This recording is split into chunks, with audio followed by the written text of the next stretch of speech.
Bonjour à tous, c'est Mika et bienvenue dans cette nouvelle vidéo. Aujourd'hui, on va parler du nouvel iPad 8. Alors, nouvel iPad, on va se calmer de suite, parce que c'est pas franchement une révolution, loin de là.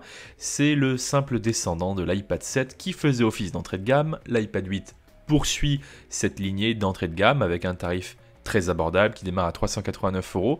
Et pour ce prix-là, eh bien, qu'est-ce qu'on a? On va voir ça, bien sûr, dans cette vidéo, voir si cet iPad vaut le coup, pour qui cet iPad est destiné, et est-ce qu'il vaut mieux que je prenne un autre type d'iPad?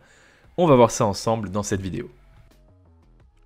La première expérience que vous avez avec l'iPad, c'est bien sûr le déballage, et dans la boîte, vous avez un chargeur rapide qui est fourni et un chargeur rapide USB-C avec un câble USB-C vers Lightning et un bloc secteur USB-C.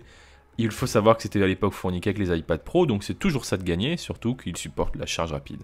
Donc bon point, surtout que Apple a prévu de réduire la taille des emballages, également ce qui est fourni dedans, donc à l'avenir sûrement moins de chargeurs. Pour l'instant, ils ne le font pas avec l'iPad. Alors à qui se destine l'iPad 8? Eh bien il se destine aux mêmes personnes qui visaient l'iPad 7, c'est-à-dire des personnes qui ont un usage plutôt élémentaire, du mail, du web, du traitement de texte. Netflix, regarder les photos, du réseau social. Un usage de base, c'est pour les personnes qui cherchent à faire de la bureautique simple sans chercher les technologies les plus avancées.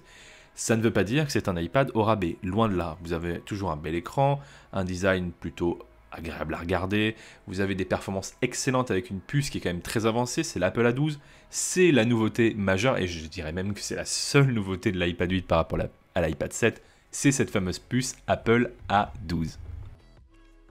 Alors à quoi sert cette puce Apple A12? Elle vous permet surtout d'avoir de très bonnes performances.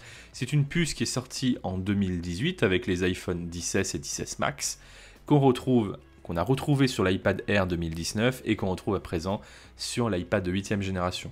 Elle vous permet d'être sûr d'avoir des mises à jour dans le temps. Ça, c'est quand même quelque chose d'important. C'est-à-dire que vous achetez un iPad entrée de gamme, vous vous dites pas forcément qu'il va durer 2-3 ans. Non, il peut durer vraiment longtemps, 4-5 ans en mise à jour logicielle, ce qui est plutôt très intéressant.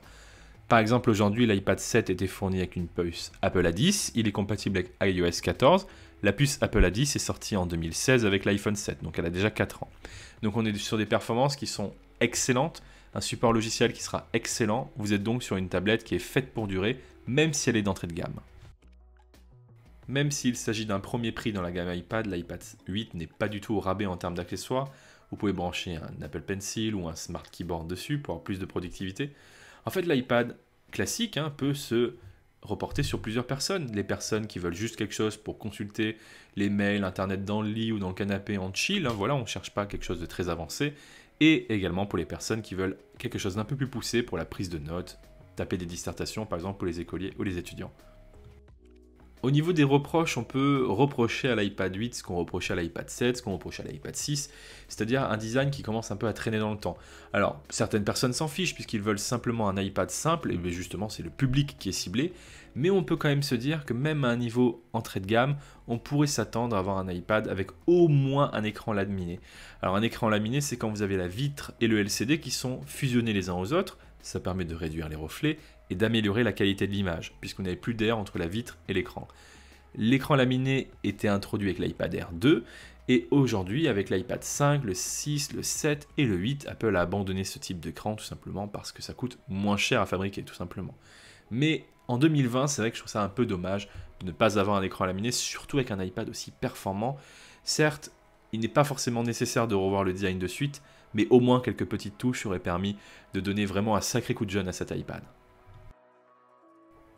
Globalement, si on résume, on peut dire que l'iPad 8 est un iPad extrêmement rationnel. Rationnel pourquoi? Rationnel parce que c'est un iPad où vous êtes sûr de ne pas vous planter.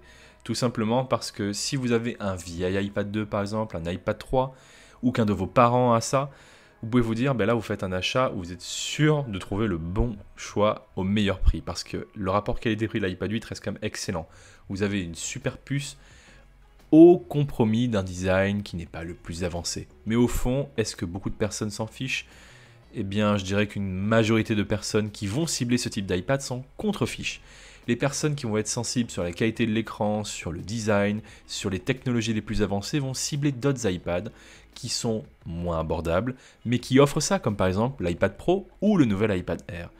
Donc voilà, l'iPad 8 répond à un besoin qui ne correspond pas à tout le monde, mais qui correspond à mes yeux à une large majorité de la clientèle iPad. Voilà, je vous remercie à tous de m'avoir suivi. Encore une fois, je vous remercie vraiment d'être de plus en plus nombreux à me suivre direct sur ma chaîne. Je vais vous sortir des nouveaux tests dans les prochaines semaines. Il y a plein de nouveautés qui arrivent. C'est super excitant. La nouvelle Apple Watch, les nouveaux iPhones, les Mac avec les processeurs Apple Silicon.